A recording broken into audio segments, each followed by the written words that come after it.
안녕하세요, 여러분. 정확하고 유익한 건강 정보를 전해드리는 샘물 스튜디오입니다. 반갑습니다. 여러분, 제가 얼마 전에 춘천으로 여행을 다녀왔어요. 춘천 하면 닭갈비와 막국수가 유명하잖아요. 저는 닭갈비를 별로 좋아하지 않기 때문에 평소에는 거의 먹지 않거든요.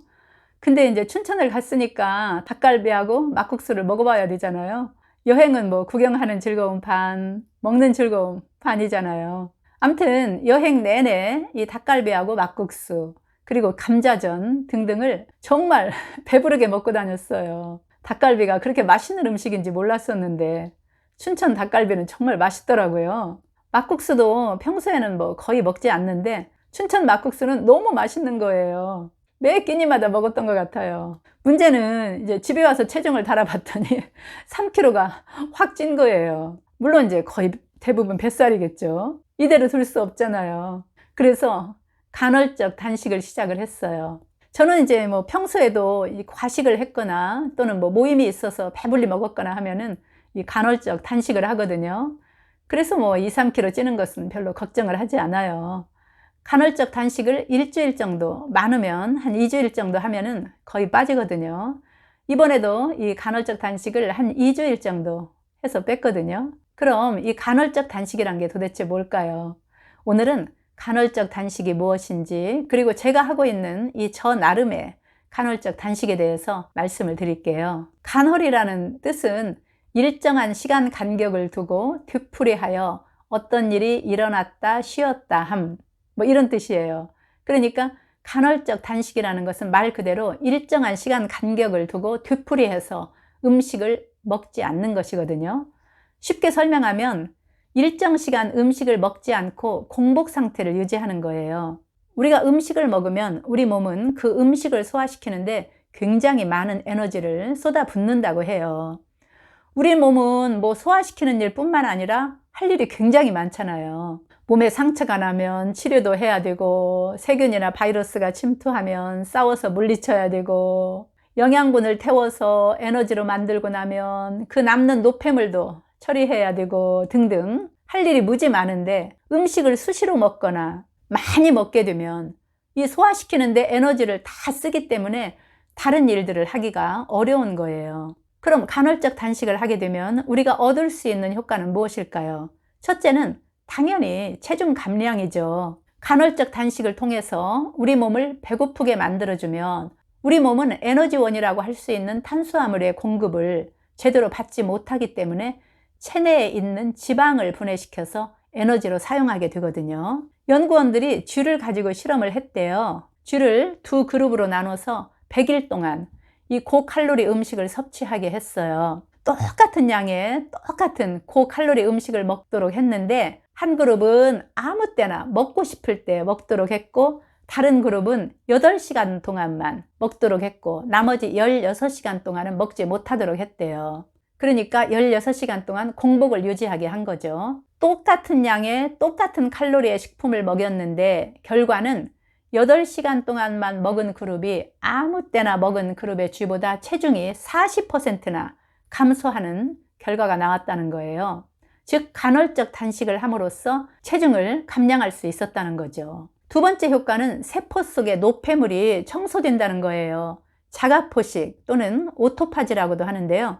세포의 손상된 부분을 사멸시키고 스스로 복구하는 그런 작용을 말해요. 우리 몸의 세포는 시간이 지나면서 죽은 세포도 생기고 산화된 세포가 생기고 이게 쌓여서 기능이 떨어지고 노화가 빨라지게 되는데요.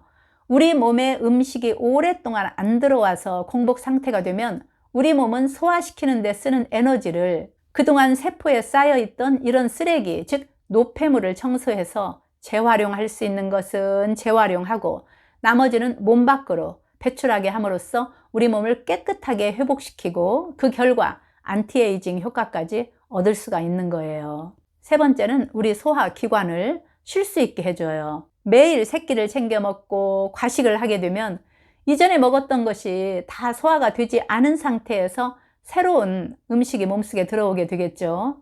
그래서 내장이 쉬지 못하고 일을 계속하게 돼서 피로가 쌓이게 되는데요. 위장과 간에 이 피로가 누적되면 흡수하는 능력이 떨어지고 노폐물도 밖으로 잘 내보내지 못하게 되겠죠. 그런데 공복 상태를 유지하면 위나 소장, 대장뿐만 아니라 췌장이나 간도 쉴 수가 있는 거예요. 네 번째는 혈당 조절 개선으로 당뇨에 효과가 있어요. 간헐적 단식은 공복 인슐린 수치를 최대 31%까지 낮추고 혈당을 3%에서 6% 낮추어서 당뇨병 위험을 감소시키는 것으로 밝혀졌다고 해요. 한 가지만 더 예를 들어볼게요. 나이가 들어서도 이 성장 호르몬이 반드시 필요한 것 아시죠? 성장 호르몬에 대한 영상에서도 제가 설명을 드렸었는데, 성장 호르몬은 성장기의 어린아이들에게 필요하지만 나이가 들어서도 체지방을 줄이고 면역력을 높여주고 근육량을 올려주고 신진대사를 활성화하는 역할을 하기 때문에 반드시 필요하거든요. 그런데 단식을 하면 이 성장 호르몬 생산이 증가한다고 하는 연구가 있어요. 단식을 통해서 여성은 13배, 남성은 무려 20배 가까이 이 성장 호르몬이 증가했다는 것을 확인했다고 해요. 이 밖에도 간헐적 단식으로 얻을 수 있는 효과가 굉장히 많이 보고되고 있지만 효과에 대해서는 여기까지만 말씀을 드리고요. 지금부터는 간헐적 단식을 하는 방법에 대해서 말씀드릴게요. 간헐적 단식에는 공복 시간을 얼만큼 유지하느냐에 따라서 총 3가지 방법으로 분류할 수가 있는데요. 각자 본인의 이제 생활 습관이나 식습관에 따라서 적절하게 선택하시면 좋을 것 같아요.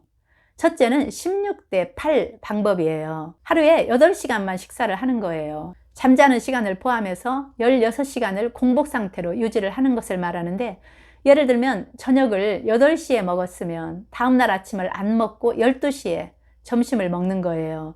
그러면 16시간 공복을 유지할 수가 있잖아요. 아니면 점심을 먹고 4시쯤 가벼운 간식을 먹고 나서 저녁을 안 먹고 다음날 8시에 아침을 먹는 거예요. 시간은 16시간 공복에 맞춰서 조절을 할 수가 있고요.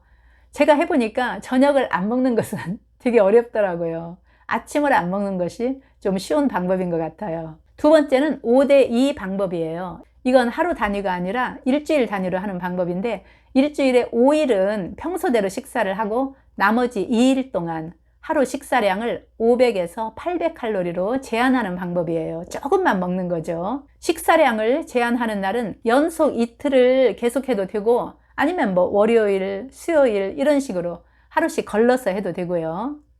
세 번째는 24시간 단식 방법이에요. 말 그대로 하루를 꼬박 단식하는 것인데요. 예를 들면 평소대로 식사하는 날 저녁을 8시에 먹었다면 단식 날에는 아침과 점심을 먹지 않고 저녁 식사를 8시에 한 끼만 먹는 거예요. 그러니까 24시간을 꼬박 공복 상태를 유지하는 거죠. 24시간 단식은 연이어 이틀을 계속하는 것이 아니라 뭐 1일에서 3일 이 간격을 두고서 시행하는 게 더 좋다고 해요. 이 경우 가장 중요한 점은 단식하는 날에 먹는 한 끼는 1인분이어야 한다는 거예요. 하루 한 끼만 먹으니까 마음껏 먹어야지, 그러면 안 된다는 거죠.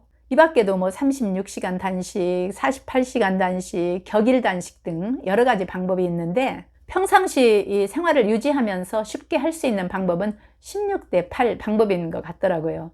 가장 많은 사람들이 하는 방법이기도 하고요. 저도 이제 16대 8 단식법을 주로 하는데요. 가장 중요한 것은 아침을 굶고 점심, 저녁만 먹기 때문에 자칫하면 과식을 할 수가 있어요. 과식하면 16시간 동안 그 공복의 효과가 별로 없어요. 배만 고프지. 이 효과가 없기 때문에 절대 과식하면 안 되고요. 또한 간헐적 단식의 효과를 극대화하려면 식사는 단백질과 식이섬유, 그리고 좋은 지방 위주로 해야 하고 탄수화물은 좀 줄여야 돼요. 만일 이 정크푸드 같은 음식이나 뭐 가공식품 아니면 탄수화물을 너무 많이 먹으면은 16대 8 이 간헐적 단식과 관련된 긍정적인 효과를 기대할 수가 없고, 결국 건강에도 더 많은 해를 끼칠 수가 있으니까 주의하셔야 돼요. 또한 이 간헐적 단식을 할 때는 꼭 수분 섭취에 유의를 해야 돼요. 하루에 2리터 정도의 물을 마셔야 탈수가 되는 그런 증상을 막을 수가 있어요. 간혹 이 정해진 시간에 폭식을 하는 경우가 있는데요. 그러면 위장 건강에 오히려 부담을 주게 되니까 조심하셔야 되고요. 간헐적 단식을 하면서 나타날 수 있는 부작용이 있는데, 뭐 두통이나 현기증 또는 뭐 탈수 증상, 소화불량 등의 증상이 나타나게 되면 즉시 중단을 하셔야 되고요. 체력 소모가 많은 그런 업무를 한다거나 성장기에 있는 어린이, 임산부, 그리고 너무 마른 사람은 이런 식으로 단식을 하면 오히려 안 좋을 수가 있다고 하니까 조심하셔야 되고요. 저는 이제 16대 8 방법으로 이 3kg를 약 2주 만에 뺐는데요. 이렇게 갑자기 체중이 늘었을 때 뿐만 아니라 속이 더불어 가거나 체했을 때도 저는 이 간헐적 단식을 하거든요. 공복 상태일 때 우리 몸은 새롭게 복구가 되고 또 치료가 되기 때문에 제가 해본 것 중에서 가장 효과가 좋았던 것 같아요. 저는 이제 감기 기운이 있을 때에도 소식을 하거나 하루 정도 굶거든요. 그리고 대신 잠을 많이 자요. 그러면 병원에 가지 않고도 감기가 나을 수가 있어요.